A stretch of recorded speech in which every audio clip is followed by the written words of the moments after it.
Hey guys, so my name is Gwen Fifield, and today I'm going to be talking you through our sheep heart dissection. So the first thing we're going to start with is just looking at the heart. Right now I've got it facing the anterior surface towards you, and then this is the posterior surface. You can see this big groove right down the middle, and what that is the interventricular septum, and it divides your right ventricle from the left ventricle. And so up here you've got your right auricle, which is kind of like an ear-looking shape that covers over the right atrium. And then on the left side, you can see the left auricle, which is right over the left atrium. And so those fill up with blood and they do expand as if it was like a balloon.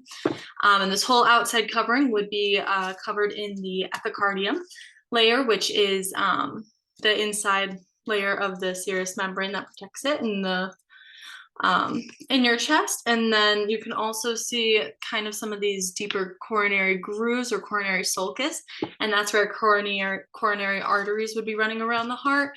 And what those are is they're blood vessels and veins that come from the heart all the way around the heart, and it helps supply it with oxygen and nutrients to keep the heart pumping. And now looking inside the ventricles, it's a little bit difficult to see, so I'll try showing you first and then just talk about the process. And so what we're looking at right now is the right ventricle. So when unoxygenated blood comes into your heart from your entire body, it'll first get pumped into the right atrium. And so then that right atrium is blocked in between the tricuspid valve and then the right ventricle. And so it's a unilateral flow of blood from the atrium down into the right ventricle.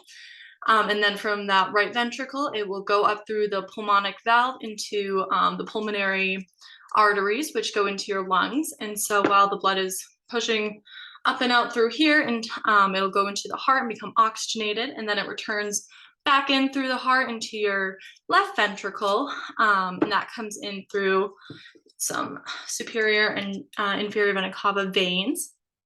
And then when you're looking into the left ventricle, you can kind of see right in there. First, what it does is it goes into the left atrium, which is this upper surface right there, which is blocked off by this white flap, which is your not aortic valve, it is your bicuspid valve or the mitral valve. And so that blocks off the left atrium from the left ventricle. And then all those spiny tendinous cords in there that help keep up the valve, that is your chordae tendineae, which is attached to the papillary muscle of the heart. That papillary muscle is part of that inner layer, and so that inner layer is also called your endocardium. And then all this thicker muscle tissue on the side is your myocardium, and so that is made of your cardiac muscles. And then from that left ventricle where the blood is, it gets pumped up through another valve. That one's past your aortic valve and into the aorta, which is this big tube-looking guy up here.